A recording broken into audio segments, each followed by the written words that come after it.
现在中国的结婚率全靠男性撑着，女性早就不婚主义横行了，女性结婚意愿率明显低于男性。40年前，如果男女恋爱后，男方表示不想结婚，想换个人恋爱，女方家人能直接把男方的门给堵了，左邻右舍也都会指责这个男人是渣男。只要你和女方谈恋爱了，哪怕连嘴都没亲，那娶你也得娶，不娶也得娶。20年前，如果男女恋爱且上床后，男方表示不想结婚，想换个人恋爱，女方家人能直接把男方的门给堵了，左邻右舍也都会指责这个男人是渣男。只要你和女方谈恋爱且上床了，娶你也得娶，不娶也得娶。而现在，如果男女恋爱且上床后，女方表示不想结婚，恨不能堵门的是男方家人。只要你和女方谈恋爱且上床了，想娶，那女方要慎重考虑，不想娶那拉倒，除非你家几十万彩礼。25、26岁的时候，男女恋爱且上床的情况下，如果一直维持现状不结婚，对谁最有利？很明显，对男性最有利。拖的时间越久，对男性越有利。这也是以前女方家属要直接堵男方门的原因。只恋爱不结婚，搁20年前，这种男人叫渣男，那不是没有原因的。但现在只想恋爱不想结婚的是女性，别说生米煮成熟饭，你煮成爆米花，女性都不想结婚，这情况无法解释，从自身利益最大化的角度完全说不通。最大的原因是中国女性已经解除了身上背负的传统道德枷锁，已经被解放，而男性还没有被解放，身上依然背负着传统观念的枷锁。姑且认为这个算解放吧，我打了引号的。欧美的极端女权思想大概是2012年至2015年引入中国的，以咪蒙为标志性思想人物。距离今天时间较短，很多女性第一时间接受了这种思想，但男性还困在传统思维里没有出来。但利益分配格局在那里摆着，短期的异常终究会回归正常，时间一长，男性肯定会认识到其中的道理。现在已经出现了男性解放思想，越来越多从女权转换过来的男版言论和思想开始流传，认为男性应该只恋爱不结婚。为什么不婚对女性好？换个名词就可以解释为什么不婚对男性好。不育前提下如何解决女性父母的催促和自身的养老问题？换个名词就可以套在男性身上。女性有多么喜欢女版的不婚不育理论，男性就有多喜欢男版的不婚不育理论。说白了，不婚不育就是放弃自己对社会和国家的责任，只享受自己这一生，甚至只享受前半生，后半生直接让国家负责，后果如何一律不管。不婚不育者的前半生肯定比婚育者的前半生要爽，这是没得比的，无论男女都喜欢，就看传统道德枷锁能捆多久。那么能否只保留女权思想，继续用传统思想困住男性，勉强维持住婚育率也行啊？答案是不可能。女权思想只要引入，必然从女性蔓延到男性，因为女权的本质是只要权利不要责任，而这种好事是男女都想要的。中国式女权思想是有利于国家，有利于家庭。中国从1949年开始就解放女性，提倡女权。那个年代的女权定义可以参考1953年人民日报劳动就是解放，斗争才有地位，李顺达农林畜牧生产合作社妇女争取同工同酬的经过，上面是这么写的：煎苗是个细活，男人各揪下一会儿就不行了，想快也快不了，男人们干一天挣8分，女人干一天挣10分。也不是说男人干什么妇女非得干什么，你要说拔苗就是妇女干得好，要想抬石头就是男人干得好，这就叫公道，合理使用劳力。在拔苗领域，女人干的就是比男人快，所以干这个活，男人的工分就是应该比女人低。一场劳动竞赛过后，男人们心服口服。这是中国版的女权，讲权责一致，讲劳动使妇女伟大，很苦，所以理论吸引力一般。而发源于欧美的女权是典型的只讲权利不讲责任，比起辛辛苦苦才能获得权利的中国版女权来说，简直太能诱惑人了。不是说引入中国后欧美女权变味儿了，而是欧美女权从一开始根子就不正。中国女权才发育几年，真没折腾出太离谱的事情，只是凭借中国男女人数失衡的大事发了点小财而已，没有男女失衡的大背景，中国女权啥都干不出来，因为孕育时间太短。欧美女权干过啥事儿，你们知道吗？人家在男女比例基本均衡的大前提下，硬生生地通过了一系列的奇葩法案。比如说法国，女权们通过了一个法案，要求国家禁止父亲进行单方面的亲子鉴定，这法律到今天都存在。在法国，你只要结婚，女方生下的孩子你必须养到18岁，即便中途发现孩子非亲生也不行。如果男性单方面偷偷做了亲子鉴定，其结果法庭不会认可，而且男性还会被罚款或者坐牢。这么奇葩的法案严重侵犯男性利益，为什么会被通过呢？理由很简单，每一个孩子都是无辜的，母亲确实对不起父亲，但孩子是无罪的，不能因为母亲的过失就对这个孩子造成伤害，无懈可击，谁敢反对谁就是伤害孩子的人渣。所以这个法案一经诞生，就迅速风靡整个欧洲，大家纷纷禁止父亲在没有母亲同意的情况下做亲子鉴定，没有政客敢反对，除非不怕被女权的口水淹死。中国有些女权说女方怀了别人的孩子，男方就悔婚变心，这种行为是渣男，引发中国传统男性的震惊。这种思想不是异想天开，因为人家欧美的日常就是这样。在欧美，你选择了结婚，确实不能因为女方怀了别人的孩子就不认，这理由欧美法律不认可。类似的欧美女权法案还有一大箩筐，这个只是比较奇葩的一个而已，其他的也毫不逊色。听起来欧美女性好像很爽，这不是想干嘛就干嘛吗？简直爽透了。法律还站在自己这边，甚至大道理都站在自己这边，可以占据道德高地，指责那个不做亲子鉴定就不愿意养自己孩子的男性。但是我刚才说了，女权思想只要诞生，就一定会蔓延到男性。只要利益不要责任的时候，谁不想要啊？如果权责失衡，只要极短时间的博弈，很快就会诞生出新的权责平衡点。欧美诞生了对应的男权思想，这帮欧美男权以不愿看到女性被婚姻束缚，想要让女性享受最美好的爱情为由，只和女人恋爱，不和女人结婚。欧美男权说，女人应该只注重爱情，一旦没有了爱情，那就应该离开身边的那个男人，要注重自己的感受，不要考虑世俗的偏见和歧视。而男人应该做一个浪漫的男性伴侣，只用最浪漫的姿态出现在女性世界中，一旦无法为女性提供足够的魅力，就应该自己消失。利用冠冕堂皇的理由谋取自身最大利益这一套，欧美男权学了个彻底，表面上是完全为女性考虑，实际上就是死不结婚，随意搞女人。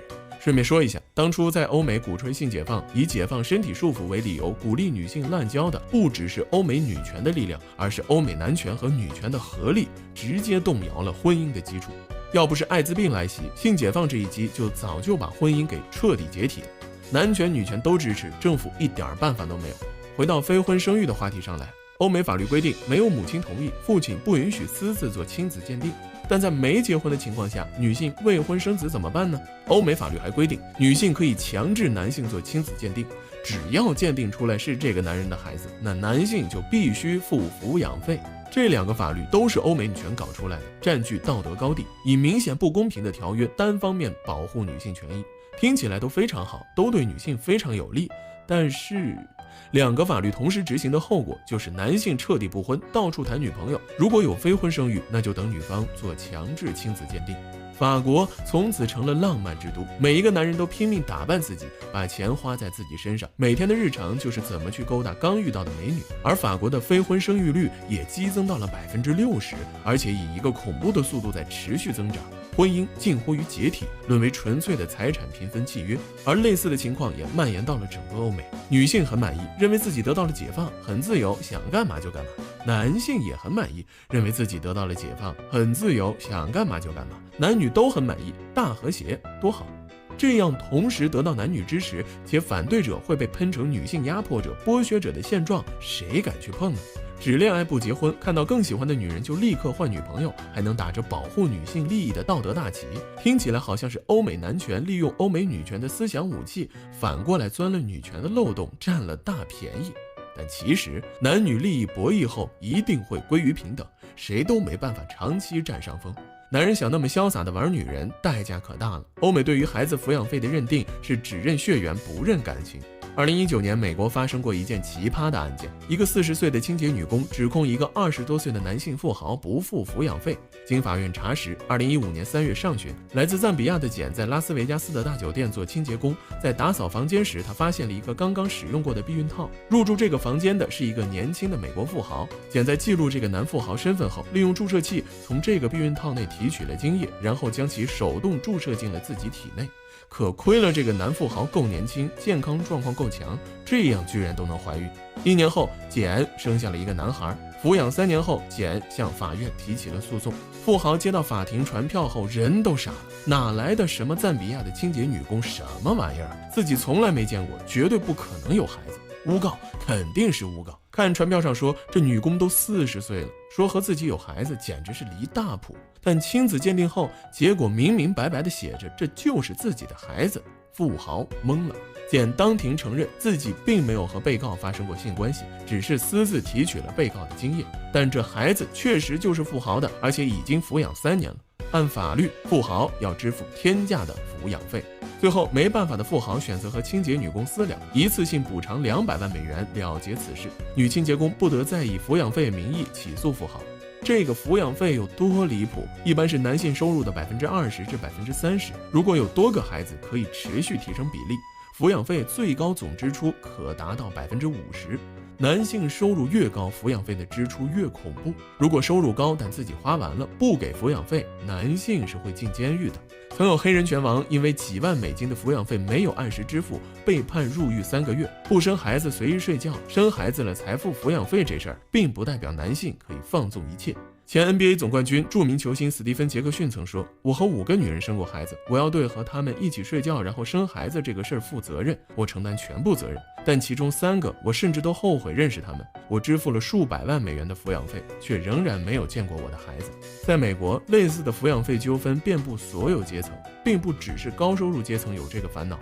欧美男女都很开放，动不动就滚床单，绝大多数时候男性都只是想玩一玩，寻求一下刺激而已，对女方并没有什么感情。但如果不小心有了孩子，女方上了门，就必须要支付抚养费，不想支付就要做鉴定，因为抚养费过于高昂。美国有一档名叫《莫里秀亲子鉴定》节目，火了28年，至今不衰。在鉴定现场，一旦男人被宣布为孩子的父亲，女人的表现是这样的，以及这样的。如果男人被宣布并不是孩子的父亲，那男人的表现是这样的。欧美男性身上的传统枷锁早就被完全去除，他们根本不想要什么孩子，哪怕自己不需要养，他们也不想要。每多一个孩子，他们的生活水平就要下降一大截。每个月按时打钱给一个自己毫无感情的女人，直接背了18年的债务，他们自然不开心。这就是男权和女权思想肆虐欧美40年后的现状。当一方非要站起来时，谁躺平谁舒服，站起来的那个承担所有的压力。如果双方都躺平，那权力责任又重新恢复了均衡，和大家都站起来是一样的。有没有办法阻止躺平，重新让双方都站起来呢？答案是没有办法，至少在目前政治格局下没有办法。中国的传统道德观不赞成未婚生育，但其实欧美的基督教道德观更不赞成。以带头躺平的法国为例，就在1942年，女性堕胎还被视为重罪，和叛国罪的惩罚都差不多了，直到1975年才允许女性合法堕胎。但是女性呼吁解放，呼吁不被传统枷锁剥削，男性也跟着呼吁解放，呼吁不被传统枷锁剥削，你能咋办呢？很快，法国的婚姻就解体了。从一个传统的社会迅速变成了非婚生育达60%比例的浪漫国家，确实够浪漫，就是孩子都没爹了。芬兰第一任女总统哈洛宁曾与伴侣未婚同居15年，当选总统后应该怎么称呼这位未婚男友，曾激起了全国讨论。最后只有25%的人同意用丈夫这个称呼，约50%的芬兰人主张称生活伴侣，还有人建议用男人一词。同居和结婚最大的区别就是共同财产的分割，其他都一样。结婚了，夫妻2个什么都是一人一半；只同居，那就各算各，自己赚自己花，共同支出平摊一下。生孩子就算抚养费，其他财产都是自己的，好不好呢？作为一个传统的中国人，我肯定认为不好。但这规避了女权的打击，也规避了男权的反对。只要结婚，男女就肯定有矛盾，男女之间的合作，每个人都永远觉得自己吃亏了，这就是人性。你和你同事共同合作一个项目，然后分奖金，你们俩都会觉得自己分少了，难道还会有人觉得自己分多了？结婚后，男女都觉得自己财务上吃亏了，这很正常。但不结婚，那就没有矛盾了。恋爱自由、婚姻自由、生育自由，你们什么都自由，想干嘛就干嘛，政府不插手，就负责盖个章。这么自由，自己决定一切，你们难道不幸福吗？政府要的是生育率，不是婚姻。女人想恋爱就恋爱，想生就生。生孩子不仅可以跟自己姓，给自己养老，所有的权益都完全归属于自己，和男人1毛钱关系都没有，还能让男人付抚养费，政府替你要钱。非婚生育面子上不好听，但里子和好处全都有。更妙的是，男人也不反对这个。经历20多年的验证，欧美的经验表明，支持非婚生育可以显著提升生育率，因为生孩子这个行为权责基本一致了。经济水平和欧美差不多，制度也差不多的日韩，因为传统观念导致其政府一直反对非婚生育，全社会也歧视非婚生育，因此总体生育率远远低于欧美，这是工业化和妇女教育水平都解释不了的生育现象。日本生育率只有 1.4 了，而韩国更离谱，只剩 0.98 了，远低于 2.1 的正常世代交替水平。这两个是全球生育率最低的国家。不考虑中国的话，日本的生育率全球倒数第二，非婚生育率也是全球倒数第二，仅为 2.3%。韩国的生育率全球倒数第一，非婚生育率也是全球倒数第一，仅为 1.9%。压制非婚生育并不会导致男女结婚意愿变强，也不会导致婚生子数量变多。强行捏合男女结婚，除了给日韩带来极为严重的男女冲突外，一点好处都没看到。日本那边男性终身不婚率已经飙升到了 24%， 而女性终身不婚率也提高到了 12%。只要在50岁前结过一次婚，哪怕只结1天就离婚了，都不算终身不婚。但即便如此，数据都飙升到如此可怕的地步，短暂结婚又离婚，单身过日子的日本男女数量简直大到离谱。女权的本质是极度利己，而且只考虑短期享乐，因此对应诞生的男权也是同样的思路。这样的思路推导出来的结果一定是不婚主义，然后就是不育主义。不婚不育保平安的思想不是女权的专利，欧美日韩的男权搞这一套更凶。日本当年没有计划生育，因此如今的男女比例是平衡的，结果 24% 的男性终身不婚，远超 12% 女性终身不婚的比例。这 12% 的人口差距直接导致如今日本的婚姻有 40% 的比例是女性在求婚，颠覆了亚洲文化的传统。而男权主义者不认为这有丝毫不妥，他们宣称自己不希望婚姻束缚女性。从欧美日韩的现状来看，婚姻解体几乎是一个必然的结果，而如果中国想稳住生育率，开放甚至鼓励非婚生育也是未来的必然，除非彻底消灭女权和男权，恢复传统，解决男女在婚姻问题上的对立问题。但这事儿政府很难管，怎么管？管谁？以什么名义管？政府插手后会产生什么样的舆论连锁反应？会被泼什么样的污水？你去微博看一看舆论势头，猜都猜得出来那可怕的后果。只要不结婚，就没有财产分割的烦恼，女的不会被人坑，男的也不会被人坑，多好！再安排人口专家出来鼓吹一下非婚生育，落实抚养费，生育率也比正常结婚要高得多。女权是挡不住的，谁挡谁一身脏水。欧美不过是提前40年帮中国把这条路走了一遍而已，日韩也许还想挣扎一下，不愿意跟着走这条路，但中国9成9是要走的。对于这种东西，我是不接受的，因为我比较传统。字幕中我打了那么多的引号，也足以表达我的态度。我这一代的事情我自己做好了，下一代的事情他们自己爱咋地咋地吧。这种思想，女的支持，男的也支持，都认为是解放自己，获取自由和幸福，根本就没法烂。对错先不谈，但欧美所有国家的生育率都比中国高，也比日韩高得多。冰岛清一色白人，外来移民非常少，而且超级富裕。67%的冰岛婴儿是非婚生，但冰岛总体生育率达到了 2.02， 远远优于中日韩，这已经说明很多问题了。未来的世界，谁人口生育率靠近 2.1， 谁的国家发展有后劲，谁的前途就越光明。本国人都没了，你谈什么富强和国力？根据国家越富生育率越低的基本原理，中国目前的婚育制度远弱于冰岛这种国家。在长期的国家竞赛中，是一定要向冰岛等欧美国家学习鼓励生育办法的。未婚生育正在慢慢靠近中国，在男权和女权的一致赞美声中，我知道反对可能无效，但我依然反对。